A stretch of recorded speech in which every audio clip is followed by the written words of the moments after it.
Bismillahirrahmanirrahim. Assalamualaikum warahmatullahi wabarakatuh.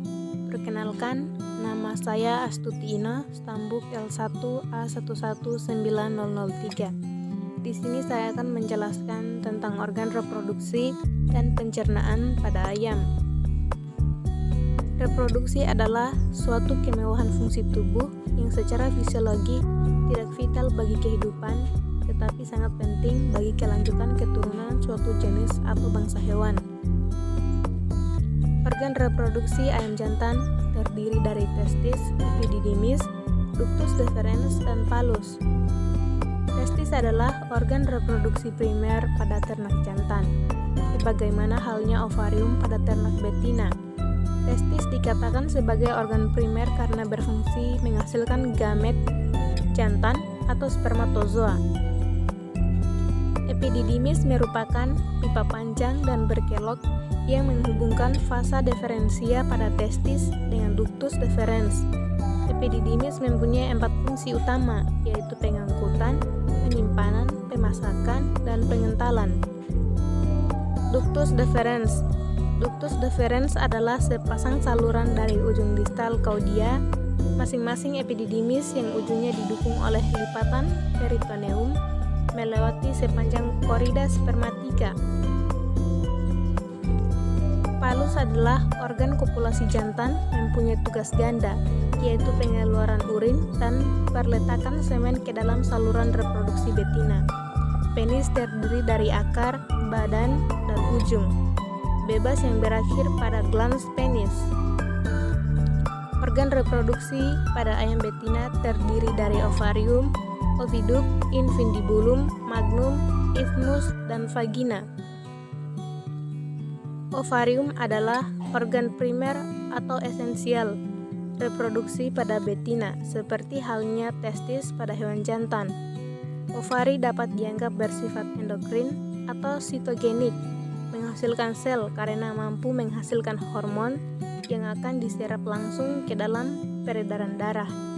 Dan juga ovum dalam peredaran darah dan juga ovum. Ovarium terletak di dalam rongga perut, berfungsi untuk memproduksi estrogen, memproduksi ovum dan sebagai penghasil hormon estrogen, progesteron, dan inhibin.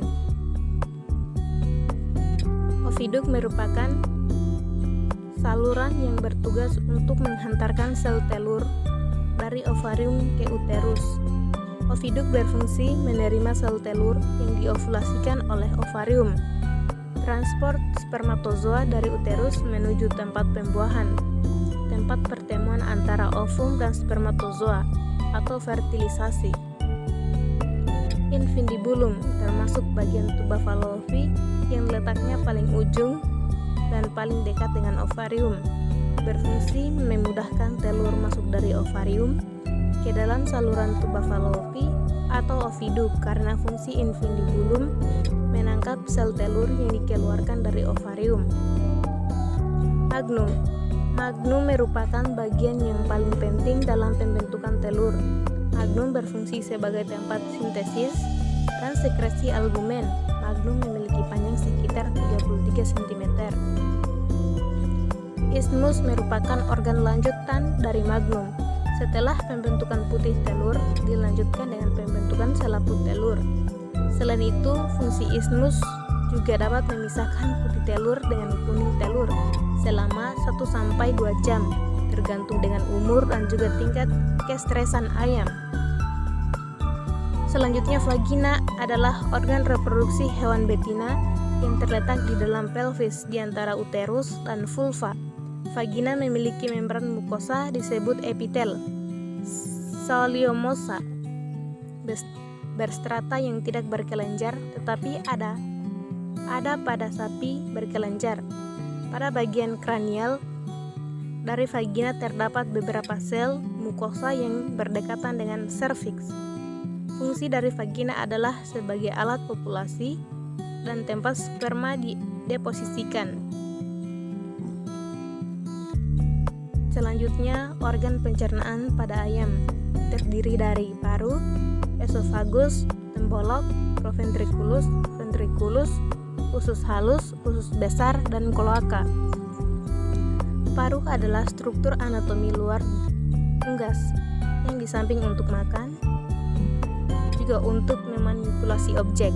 Fungsi paruh yaitu untuk mengambil makanan, paruh burung sesuai dengan jenis makanannya. Esofagus sering juga disebut kerongkongan. Kerongkongan merupakan tabung berotot yang dilalui akan untuk proses pencernaan. Berikutnya, esofagus membentang sepanjang leher dan toraks dan berfungsi sebagai organ berbentuk pipa yang menyalurkan makanan dari mulut ke lambung. Tembolok merupakan suatu pelebaran kerongkongan yang terdapat di antara proventriculus dan mulut. Setelah makanan masuk ke dalam tembolok, makanan akan disimpan sementara. Pada tembolok akan dilunakan oleh geta yang dihasilkan oleh tembolok dan bakteri yang menghasilkan asam. Proventriculus terletak di antara kerongkongan dengan ampela. Di sini terjadi pencernaan secara enzimatis yang merubah makanan sehingga mudah dicerna. Pencernaan di proventriculus terjadi dalam jangka waktu yang singkat. Kemudian ventriculus. Ventriculus berada di antara proventriculus dan bagian atas usus kecil. Ventriculus memiliki otot yang kuat dan permukaan yang tebal. Di sini terjadi pencernaan secara mekanik. Makanan akan digiling dengan bantuan batu-batu kecil yang sebelumnya dimakan oleh unggas, sehingga makanan berukuran lebih halus lagi. Usus halus. Mukosa atau usus halus berfungsi untuk menggerakkan makanan dan memperluas permukaan untuk menyerap sari-sari makanan oleh fili-fili pada dinding usus.